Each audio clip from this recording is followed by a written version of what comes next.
Resident Evil 4 Remake is finally out and it is packed with secrets. Here are 16 things that will make you feel almost as cool as Leon S. Kennedy. I'll let myself out. The knife is a big deal in Resident Evil 4 Remake. Not only can Leon slash and stab, he can use it to deflect and parry certain attacks and projectiles. Getting perfect parries can be tricky, so we recommend practicing that in the early hours. Sorry, must have slipped. Knives can also help you escape grabs, stealth kill foes, and finish off down enemies before they turn. Just keep in mind that this and deflecting will eventually cause your knife to break. Fortunately, Leon's combat knife can be repaired and upgraded with the Merchant. Oh well, that's good work, if I do say so myself. You probably already know that Leon can roundhouse kick stunned enemies, but did you know that the sound of impact is different if his kick is a finishing blow? Well, kind of. If you hear this instead of this, then you just landed a critical hit.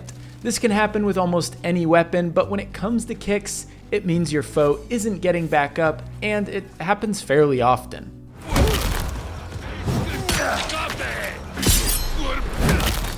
Enemies in Resident Evil 4 react appropriately depending on where you shoot them. Shoot the legs and they'll fall over, the arms and they'll drop their weapon. Of course, if an enemy is holding an explosive, you can shoot that and it will go boom.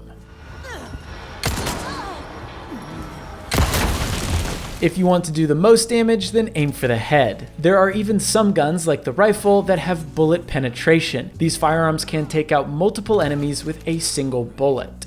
The Ganados love their bear traps. They are everywhere in the early hours of Resident Evil 4 Remake, and that's because the Ganados will actively place them before and during combat. Fortunately, you can also lead them right into their own traps. Ganados aren't the only thing you'll be shooting in Resident Evil 4 Remake. Like the original, small wildlife like crows, snakes, and fish can be killed for resources. Crows typically drop gunpowder or cash, while fish and snakes can be consumed for health. Additionally, you'll find chickens, pigs, and cows wandering the world. Chickens will occasionally drop eggs, which can be either thrown or eaten. Meanwhile, cows and pigs can and will fight back if you or an enemy disturbs them.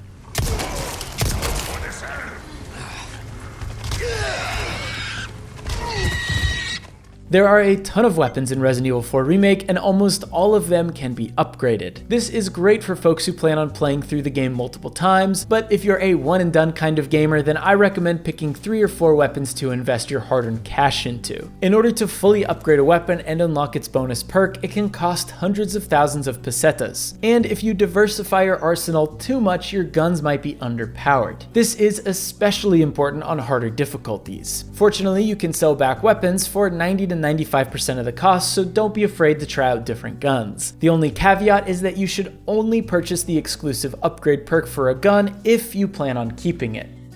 The rocket launcher is a powerful one-time use tool in Resident Evil 4. It may be expensive, but it can one-shot any enemy, including bosses. If you're underprepared or in a hurry, just use a rocket launcher. I'd recommend saving it for a later boss, but it's up to you. Not my place to say, really, but sometimes things are more interesting if you keep a level playing field, don't you find? Wait before you sell that fancy gemstone and lay it into a treasure. Throughout RE4, you'll find plenty of treasures with gemstone slots. Make sure to fill every gemstone slot within a treasure in order to get the highest selling price. You can even get bonuses by mixing and matching different gemstones. If you really want to maximize your profits, then you might want to save all your yellow diamonds to get the same color bonus for a huge profit. Fans of the original Resident Evil 4 already know this, but flash grenades do a lot more than stun enemies. If you toss a flash grenade with any exposed parasites around, it will instantly kill them. I highly recommend purchasing the flash grenade blueprint from the merchant as soon as you can, and keeping a few of these in your back pocket just in case. Did you know that if you shoot the bell on top of the church, you can skip the entire opening fight scene? It's tough to do without a scoped weapon, so we recommend saving this for a second playthrough. This little trick was discovered by Sora Keshu and Tactical Banter over on Reddit.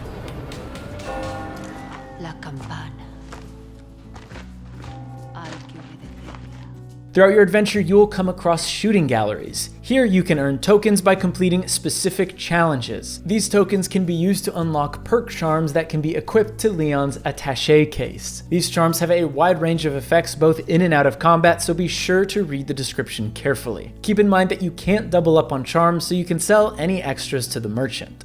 Technically, Resident Evil 4 has two kinds of in-game currency, pesetas and spinels. Spinels can be acquired by completing requests and then traded to the merchant for specific items. Complete as many requests as you can because spinels can get you all sorts of useful items and weapons. You can even purchase weapon upgrade tickets that will unlock a weapons exclusive perk. Just know that you won't get enough spinels in one playthrough to purchase everything. Treasure maps can be purchased with spinels, and these mark a bunch of treasure on your map. Whenever you get to a new location, get the treasure map right away to ensure you don't miss any valuable items. If you don't have enough spinels for a treasure map, you can still hear the treasure as it usually creaks when you're near it.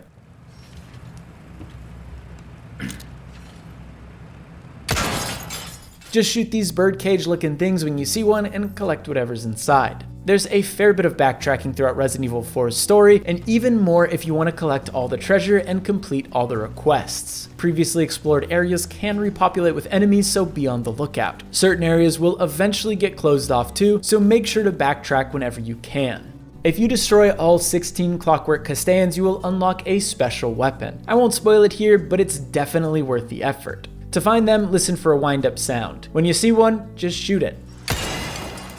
Now, this is a bit of a weird one, but the explosive bolts can be used before triggering certain cutscenes for an interesting effect. For example, if you fire a bolt near this switch before you trigger the cutscene, you will kill this guy before he can set off the ambush. Keep in mind that this borders on a glitch, so it may be patched out in future updates. There's 16 tips that will hopefully make you feel almost as cool as Leon S. Kennedy. Make sure to subscribe to GameSpot for more Resident Evil 4.